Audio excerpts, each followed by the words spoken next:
Boa noite, queridos irmãos. Hoje vamos falar um pouquinho sobre os tormentos voluntários. Está lá esse texto no Evangelho, né, segundo o Espiritismo, capítulo 5, que fala sobre bem-aventurados os aflitos. Esse texto é trazido por Fenelon, né? Nos traz as informações lá no item 23. E Fenelon começa falando justamente em algo que a gente busca. E aí vem a pergunta, né? O que nós buscamos na nossa vida?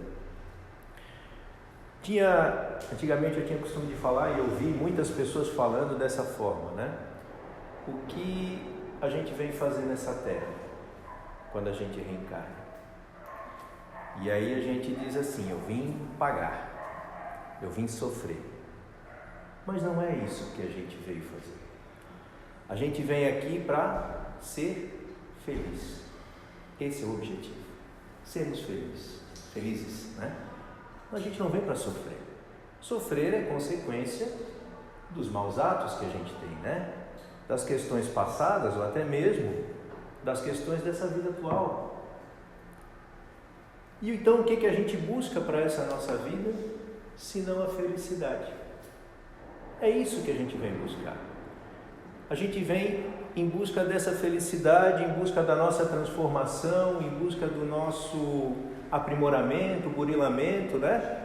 Para chegarmos a esta felicidade que a gente pode até ter aqui neste momento, neste planeta, que está passando por um processo de regeneração, mas não aquela felicidade plena, né? Mas uma felicidade relativa. Mas mesmo essa felicidade a gente ainda hesita em encontrar. Por quê? Porque como a gente busca essa felicidade? Como será que eu busco essa felicidade? E aí a gente vê que a gente busca a felicidade por meio das conquistas materiais. E isso não nos traz a felicidade plena, nem mesmo essa felicidade relativa. Porque ela diz respeito às nossas necessidades básicas da matéria. A gente corre atrás das questões materiais para a gente conseguir viver. Só que se fosse isso, seria bom. Porque é necessário o alimento para a gente poder ficar de pé. Muitas vezes é necessário um veículo para a gente poder se locomover. Às vezes a gente tem as nossas responsabilidades, né, que exigem um veículo. E até mesmo para o nosso conforto. Nós temos uma casa para que a gente possa se confortar e ter o abrigo da chuva, do sol, aonde dormir em segurança. Mas não é isso que a gente busca. Deveria. Mas a gente quer sempre mais. E eu vou lá. Eu preciso de um carro. E eu compro o meu carrinho lá de 20 mil reais. Mas isso vai me satisfazer momentaneamente, porque depois desses 20 mil reais eu quero aquele carrinho que custa 50 mil, porque já tem vidro elétrico, já tem não sei o que. Mas aquele primeiro carrinho já me satisfazia as minhas necessidades, mas também isso não tem problema. Mas aí eu vou lá e boto uma meta: não, eu quero um carro de 200 mil reais. E eu estou com um carro extremamente luxuoso de 150, mas eu não me satisfaço. Que eu quero de 200. E aí que começa a nossa perseguição por algo a mais, porque eu vou chegar no de 200 e isso não vai me satisfazer, porque eu vou querer o de 250, o de 300, eu vou querer uma casa com piscina, com não sei o que, e que às vezes é o excesso. Mas esse excesso muitas vezes eu busco porque eu acho que ali está a felicidade. Ter o luxo, né, o nosso conforto, não tem problema. O problema é quando esse ter se torna mais do que o ser. E aí é que está o problema.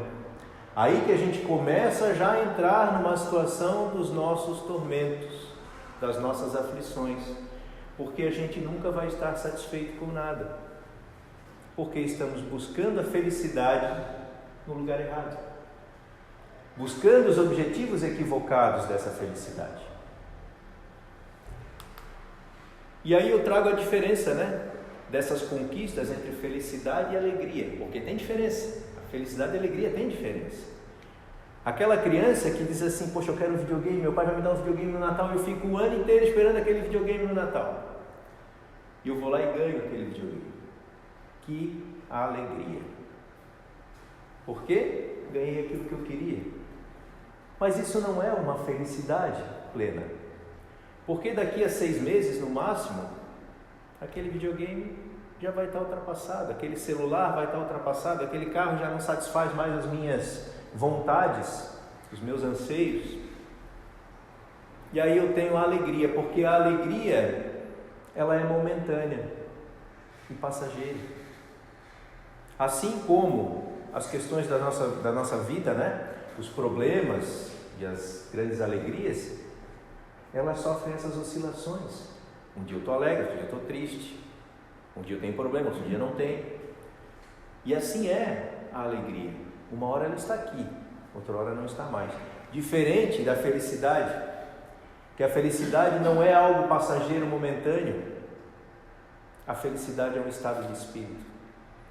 A felicidade, sim, vai nos tornar completos, porque ela é um estado de espírito. Eu posso passar por dores e sofrimentos, mas estar feliz. E a gente vai ver mais na frente por quê. Mas felicidade e alegria, essa busca pela felicidade nos traz então, alguns questionamentos. Algum dia eu alcançarei então essa felicidade plena? O que fazer para adquiri-la? Eu estou perto ou longe dessa felicidade? E qual a chave para eu alcançar? Mas isso a gente não responde agora. Vão pensando, no finalzinho a gente responde, fazendo aí uma análise sobre o que trata o tema do Evangelho, os tormentos voluntários, que traz como parte principal aí essa busca pela felicidade. Por que então não somos felizes ainda? Claro, vontade de Deus. Deus não quer que a gente seja feliz, Pelo menos é isso que a gente ouve muita gente falando. As pessoas tendem a terceirizar os problemas. E normalmente quem é o primeiro culpado dos nossos problemas? Deus. Isso está me acontecendo porque é vontade de Deus. Nunca é consequência daquilo que eu faço de errado. Nunca é o efeito das causas que eu origino. Então passa a ser a vontade de Deus. Mas quer ver como não é vontade de Deus? Porque quando a gente faz uma prece ou quando a gente pretende alguma coisa, a gente faz um pedido para Ele, E aí vem as questões. Se eu peço força, Deus me dá as dificuldades para que eu possa obter a força pelo meu esforço. Eu peço a sabedoria e Deus me traz problemas para que eu possa resolver e que eu possa adquirir essa sabedoria por meio da experimentação, por meio do meu crescimento e do meu desenvolvimento. Eu peço a paz e Ele me traz pessoas que me tirem ou que me forcem a adquirir essa paz, essa paciência, que me perturbem durante o decorrer da minha caminhada para que eu possa estar fortalecido em busca desta paz. E eu peço amor e Ele me traz pessoas necessitadas. Pessoas que querem um ombro amigo, um ouvido, um alimento, um braço, para que eu possa estender e reerguê-lo. Então nós temos os pedidos certos, mas achamos que esses pedidos que nós temos vão ser dados de mão beijada. Eu quero paz, eu quero paz. Chegou a paz aqui, já tem paz. Sem conquista. Deus, soberanamente justo e bom, nos criou perfectíveis, a ponto de atingir a perfeição algum dia, mas não de graça, por meio das nossas transformações e por meio das nossas conquistas, por meio do nosso burilamento, por meio do trabalho. Uma das partes da lei divina, que é única, mas que Kardec subdividiu para que a gente pudesse melhor compreendê-la, a lei do trabalho. Mas às vezes a gente nem quer trabalhar, preferia ficar na rede lá, ou quando eu desencarnar tocar uma flauta e ficar lá na ociosidade o tempo todo. Mas isso não é A espiritualidade, o plano espiritual não é assim. Quanto mais evoluídos formos, mais vontade de trabalhar pelo próximo, mais vontade da prática da caridade, mais o amor dentro do nosso coração. Então Deus nos dá as possibilidades para adquirirmos essa força, adquirirmos essa sabedoria por meio do nosso movimento, por meio do nosso trabalho. E por que sofremos então? Porque criamos tormentos que estão em nossas mãos evitar. Criamos tormentos. Quer dizer então que eu não precisaria criar o tormento? Não. Se eu fizesse tudo certinho, eu não teria esses tormentos. Pelo menos não da forma que são. E também aceitaria de forma diferente todas as dificuldades que me aparecessem. Mas é a ação. Nós criamos para nós muitos desses tormentos voluntários. E aí é que está. Existem os tormentos que são importantes, como todos são, mas alguns tormentos que nós temos satisfazem a Deus, outros não. E por quê? Porque alguns dos tormentos que nós criamos são por causa das nossas más tendências. Vaidade, orgulho, egoísmo, inveja, ciúmes, raiva e dentre outros, que nos trazem, nos criam esses tormentos. Mas então quais seriam esses outros tormentos que a gente teria que seriam positivos e agradáveis a Deus? Porque esses não são, porque vêm dos nossos vícios. Aqueles que são agradáveis a Deus são os tormentos que acabamos criando também para nós, mas no intuito de auxiliar o próximo. Como, por exemplo, quando eu crio um problema para mim, quando eu vou salvar uma pessoa que está em aflição, e eu acabo tomando as dores daquela pessoa, que, por exemplo, está no incêndio, eu vou lá, tiro ele a tempo, mas eu acabo tendo os problemas de respiração, porque eu fiquei mais tempo na fumaça. Criei um tormento para mim, criei um sofrimento para mim, porém positivo, que foi para auxiliar o próximo. É o desprendimento da matéria, e isso é agradável a Deus. Não porque a gente sofre, mas pela ação direcionada ao amor ao próximo. Amar a Deus sobre todas as coisas e ao próximo como a si mesmo. Então esses sofrimentos que às vezes eu que crio, mas em prol de terceiros, para ajuda, e fazendo aquilo que Jesus nos ensinou, é um sofrimento diferenciado, pois agrada a Deus. Mas esses que são direcionados ao orgulho, à vaidade, à inveja, ao egoísmo, ao ciúme, são tormentos que a gente causa para nós mesmos muitas vezes, porque temos essas tendências negativas. Por exemplo, quando tomamos um veículo embriagado e causamos um acidente, eu gero um tormento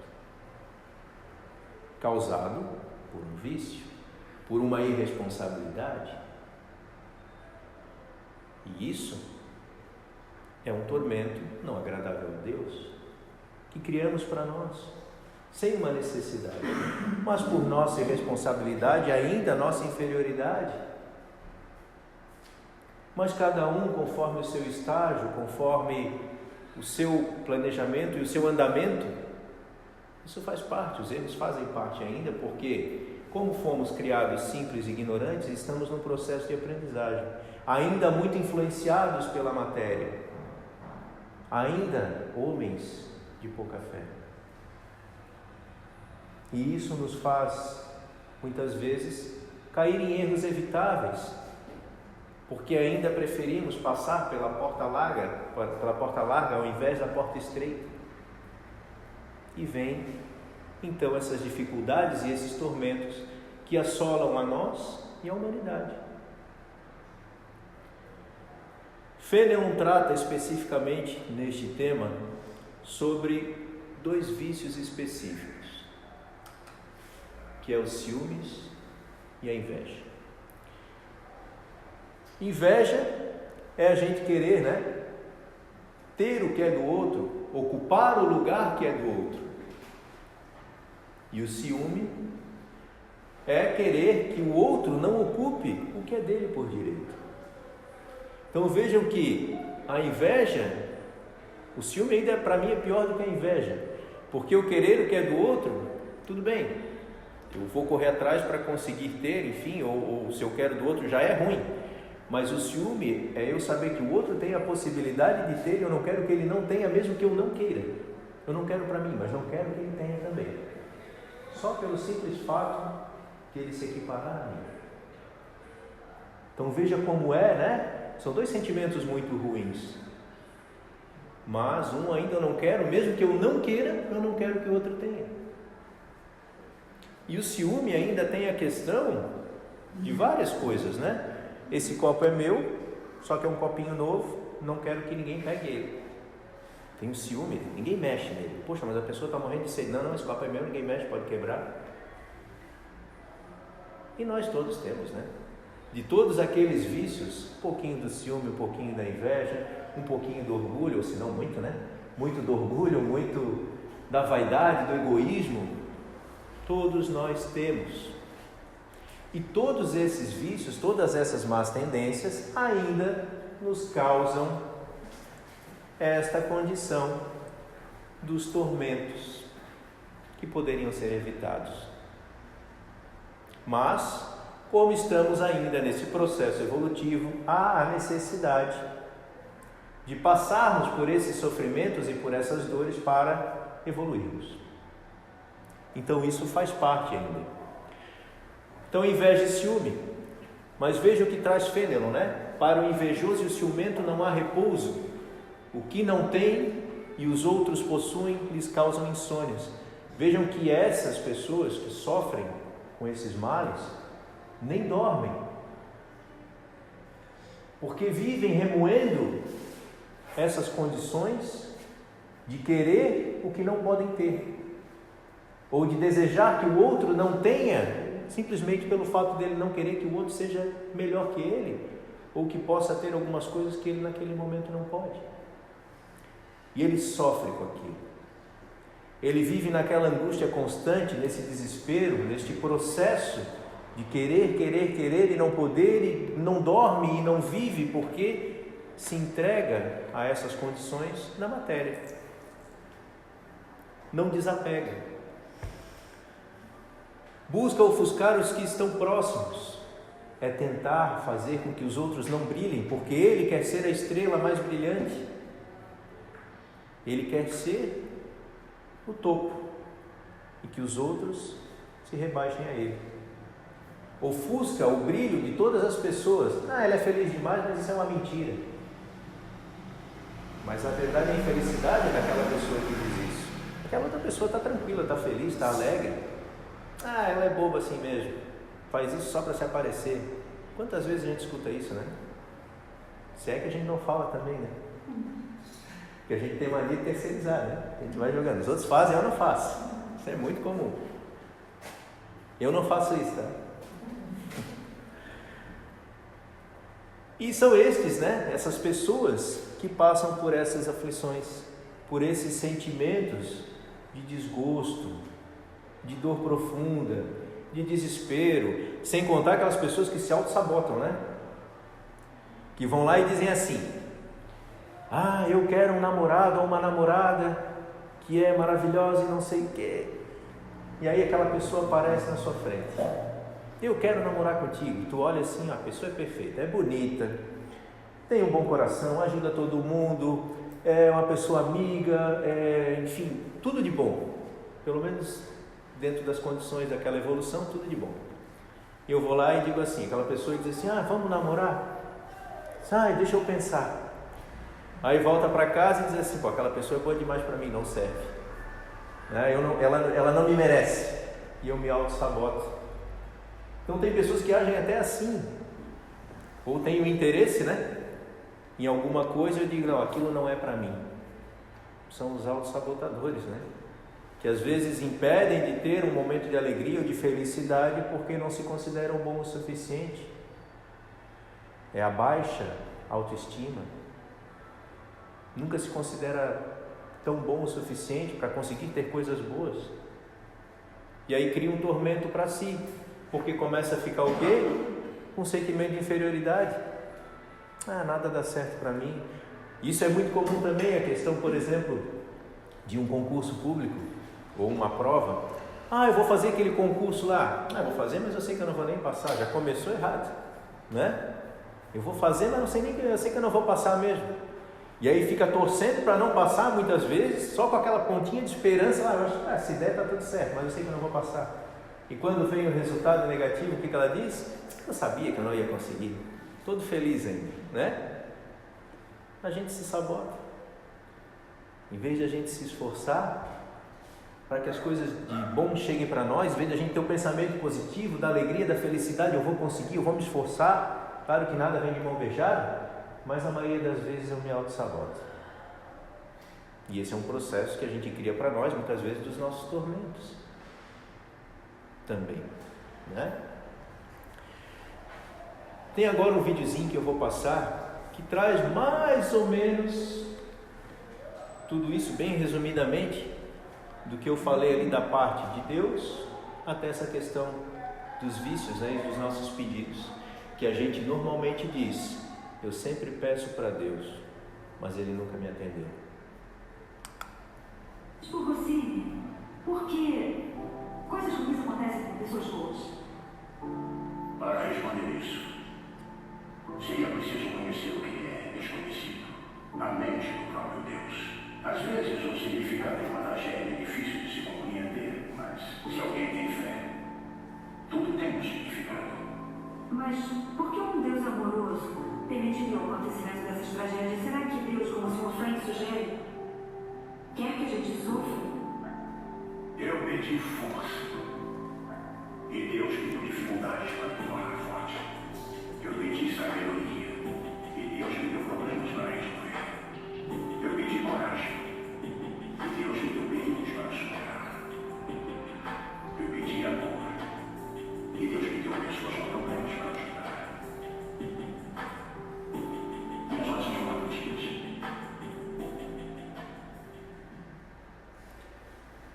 Vejam que as nossas orações são atendidas constantemente.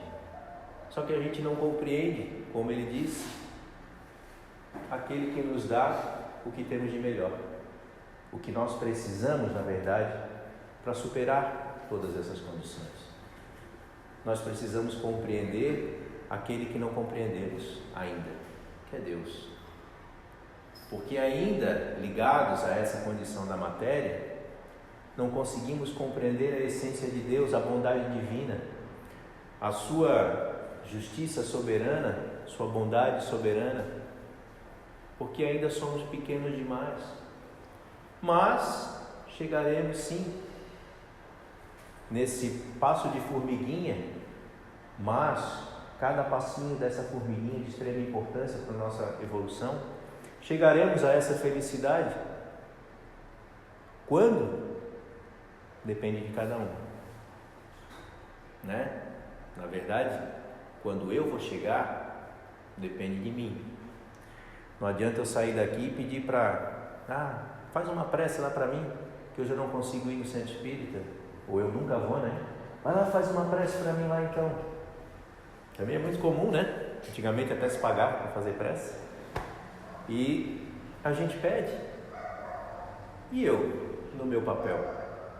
O que eu estou fazendo? Então eu acabo terceirizando até mesmo os meus benefícios. E aí ele faz um resuminho bem legal, né? Sobre tudo isso que falou. Aconselho a verem esse filme, é um filme muito legal, chamado Divino Processo, que é uma pessoa que desacredita de Deus quando acontece uma fatalidade na vida. Falta de fé, que ainda temos, né? Essa falta de fé plena, né? E eu digo que eu acreditava em Deus, hoje eu não acredito mais, hoje eu tenho a certeza dele. Então, eu tenho a certeza que Deus existe. E isso já foi uma mudança de comportamento, né? Eu não tenho mais que acreditar, eu tenho que ter a certeza dele, porque ele está em tudo, está em cada um de nós, está em cada animalzinho, está em cada gesto, está em cada planta, está no brilho do sol, está na chuva, que a gente muitas vezes reclama, mas que encharca o sol e nos traz a água, né? Que nos traz a vida. E a gente reclama, mas Fênelon, então, no final do texto do Evangelho, nos traz então o seguinte texto, né? Que de tormentos ao contrário, se poupa aquele que sabe contentar-se com o que tem, que nota sem inveja o que não possui, que não procura parecer mais do que é, esse é sempre rico.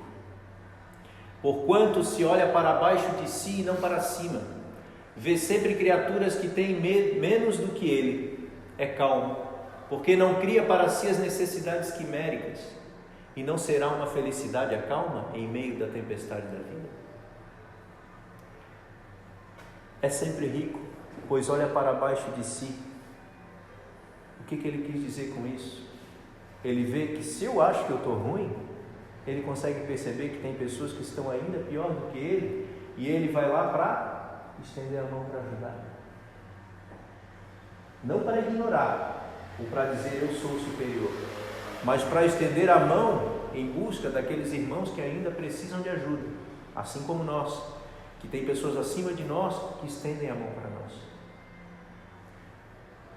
Se contentam com o que têm, não procuram parecer mais do que é, a simplicidade, a humildade. De todos aqueles vícios, a gente não tem que buscar extingui-los. Como assim? Então eu não tenho que tirar o orgulho de mim? Não tenho que tirar a vaidade? Não, não preciso tirar. Eu tenho que usar aquele verbo que usou no início, o criar, não o retirar. Porque se eu crio, automaticamente eu substituo. Se eu tenho orgulho, eu busco criar a humildade, que automaticamente o orgulho se esvai. As sombras é a ausência da luz. Que a gente possa se manter sempre iluminado para que a sombra se extingua. A escuridão, na verdade, não a sombra, a escuridão se extingua. Que eu não seja invejoso, né? Que eu queira o bem de todos, que eu queira que todos possam ter cada vez mais e melhor, porque isso me tira o ciúme e a inveja. Então veja que o verbo é criar, é fazer, é agir, é amar, é dar o que temos de melhor. E não buscar excluir. Porque se eu busco pensar, eu tenho que tirar a inveja que está saindo da minha boca. E se eu, ao invés de buscar o ódio, vou dizer assim, eu tenho que tirar esse ódio do meu coração, eu digo, eu tenho que buscar o amor.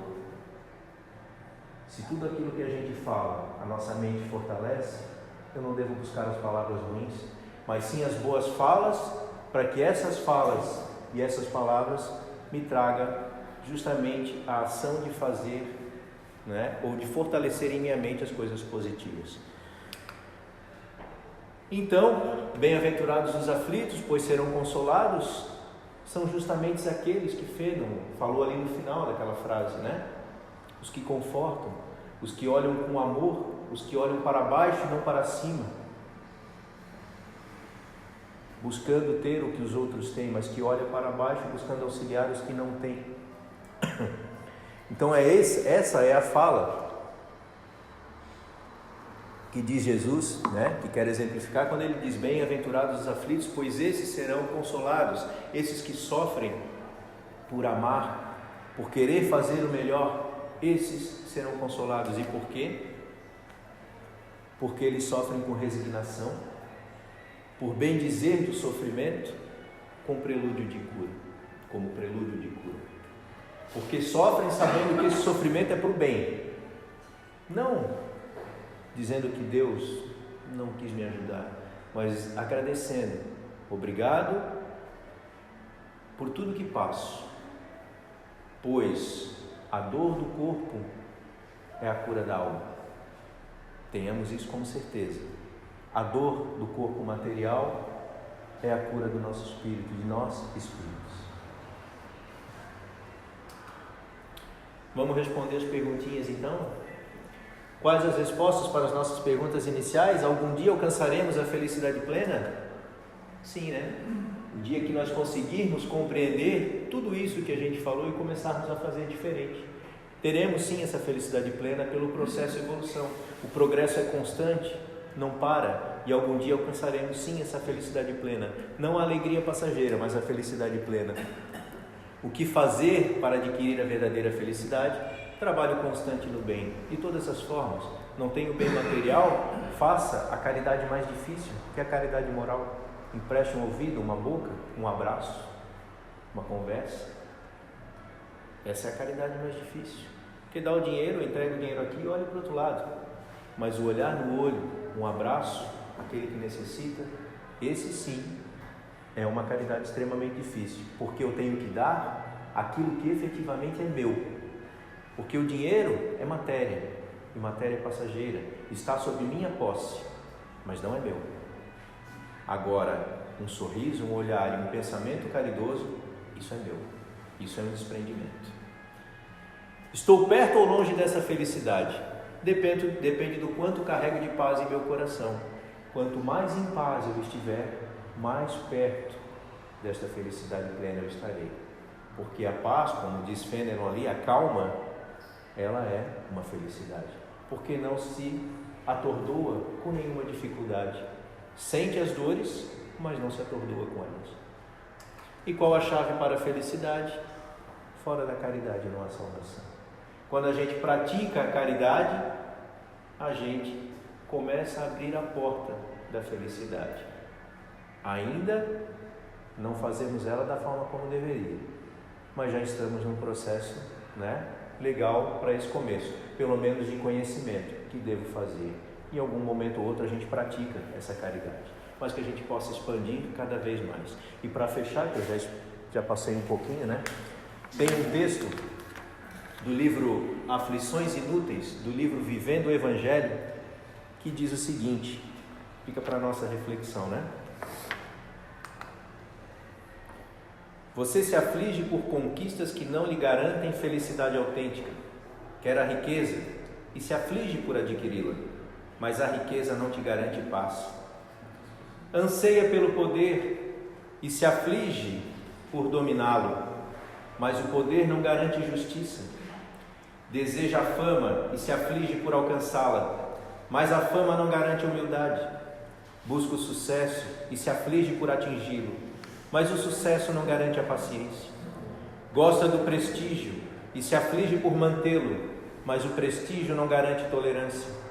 Exige o privilégio e se aflige por possuí-lo, mas o privilégio não garante brandura. Procura o aplauso e se aflige por obtê-lo, mas o aplauso não garante a misericórdia. As aflições compõem o currículo da escola de autoaperfeiçoamento. Contudo, muitas delas derivam de objetivos transitórios, não levam a proveito espiritual e estão distantes das consolações prometidas por Jesus nas bem-aventuranças. São aflições inúteis. Então, esse texto lá do Vivendo o Evangelho, volume 1, capítulo 5, item 67, é um texto para a nossa reflexão, O que estamos plantando para colhermos a felicidade? Será que o nosso plantio está sendo mais correto? Ou ainda estamos tropeçando nesse plantio, nessa caminhada, e que acabam nos trazendo, sim, esses tormentos que nós mesmos criamos, os tormentos voluntários. Obrigado pelo ouvido atento de todos e pela compreensão.